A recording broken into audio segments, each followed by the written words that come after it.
Some very interesting opinions are coming out about everything going on right now, and I definitely want to talk about those. But let's do a little bit of a recap to what happened yesterday because it's probably the best news of all.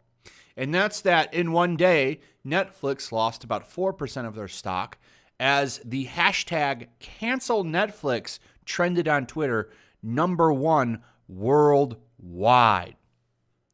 A lot of people dismiss that and say, well, tech stocks have been going down, and that's true.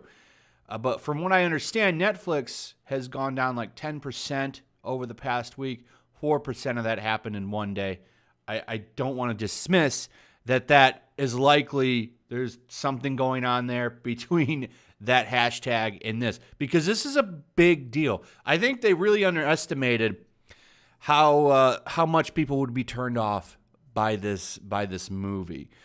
So as things persist, Netflix decided to double down. They wanted to tell the haters, go watch the movie. Listen, if you hate the movie, you should go watch it. You might agree with it. No, thank you.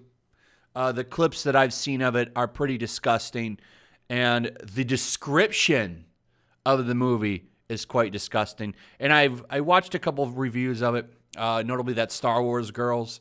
I watched hers, and this movie is trash, and it's disgusting that it was even made. I've even heard rumors that there was a co-director that has quite a scandalous past, and at least according to that Star Wars girl, his Wikipedia was deleted. That's very interesting. I couldn't find anything myself when looking into this, but I don't take her as running with lies, so I'm going to look into that a little bit more and see if I can find anything on this guy actually helping to direct the film. There was some interesting information about this guy, so I'll look into that. I'm sure other people will as well. It'll be interesting to see what people find on that, but it does sound like that there might be a second director on this who has apparently filmed other movies like this. Now, take that with a grain of salt. I can't 100% confirm any of that yet. That's just what I was hearing. So don't run with that. Look into it yourself. I'm still looking into that. But I was really actually, let me take that back. I wasn't shocked that Netflix is defending this movie still and double downing on this movie and saying, "Hey, you should go watch it." No, thank you. I'll pass, like most people will, and I hope your stock prices keep going down, Netflix, because this was a terrible decision on your part. Other interesting news here is that the movie has people calling for an investigation of Netflix. As you can see from the headline here, Netflix should face DOJ action, some members of Congress say. I've seen a few people, and I was very glad to see from both sides of the aisle calling for that, which is great. I love unity.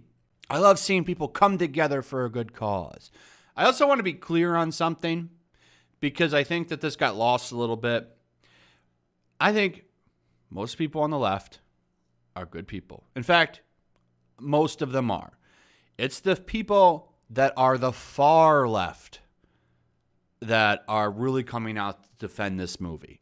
I want to be clear on that. I think some people, when I said, the people that are leftist are all supporting this, that's not true. And I think that wasn't, I don't think I was very clear on that. It's the far left that I'm talking about, especially media outlets that fall in that area. So here's something really interesting that I found, and this is what was in the title of the video. You have this article right here. The people freaking out about this should try it. They might find a lot to like. Very interesting. The writer who wrote this also wrote this article. What a story, Mark. I find that kind of humorous that someone who was out there knocking Joker is defending this movie. I find that quite hilarious. Somehow Joker is worse than this movie. Joker is pretty tame. And you know what's really funny? that a lot of people never really talked about too much is Joker is actually kind of a progressive movie. It's actually, if you were to align that movie politically, you would put that movie on the left, not the right. That was one of the things that was so funny about it, is all of these journalists and blue check marks were really trashing that movie when it could have been used by them as a vehicle to push their political views. I never really understand that, and I really wish I had talked about that a little bit more, but I was too busy laughing at them going crazy about the movie. Holy hell. Do you guys remember that? Do you remember the craziness around the Joker movie? So we have journalists now that have slammed that movie repeatedly out here defending this movie. And it's like, are you kidding me? Now, if anything should show you what's going on, I would think that would be I would think that would be a real eye-opener of what's going on with these journalists, man, and these blue check marks. I don't think it gets any wilder than that. But I found this absolutely hilarious. Let's take a look at some of the takes here that were said about Joker by the same writer who wrote this article, that people freaking out about it should try it. They might find a lot to like. Made this point also in that article, that while this movie may make you uncomfortable, you should check it out and analyze it. You should analyze how it makes you feel uncomfortable. It's deliberately trying to make you queasy. Okay, and then she also wrote this about Joker. It's a different and drastically different tone about the Joker release, because with this movie, she wants you to choose between provocation and prudishness. To me, the choice isn't close. I'd rather be a prude than someone whose definition of freedom is hurting vulnerable people and calling it courage. She then slammed it for siding with its namesake villain. Not so much because he's a good, talented person who has been unfairly overlooked, but because this movie and the people who made it are defined by a reaction against what they don't want, but against what they don't have and are told they can't do. Triggering the libs has become a political platform, so why not an artistic one? She later knocks the Joker's director, Todd Phillips' complaint about making comedies in the modern era with 30 million people on Twitter fueled with rage.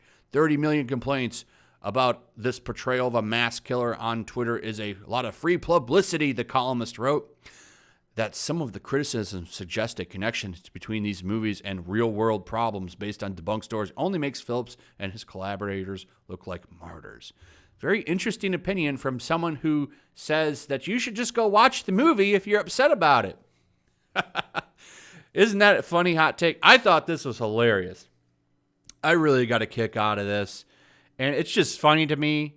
Like, I bet you there's more. If you really wanted to, I bet you could look up all of the people defending this movie that are journalists, that have journalist platforms on these websites. I bet you could find them trashing the Joker. And a lot of the things that they said about that movie, I bet you could find some comparisons like this one. I bet it's possible, but this was too good not to talk about. I thought this was really funny. So I thought you would enjoy that little bit of hypocrisy there. And also, don't forget, tonight there will be a live stream. We'll probably talk about this a little bit more in detail. So I hope to see you there. So what are your thoughts on all this? I'd like to hear what you guys have to say. Also, throw a like up, share the video. Make sure you're still subscribed. Subscribe if you're new. Hit that notification bell, and I'll see you guys on the next one. Peace. Also, if you want to help support the channel, check out my Teespring store. There's a link in the description. You can find some merchandise in there that you might want to check out. How dare you!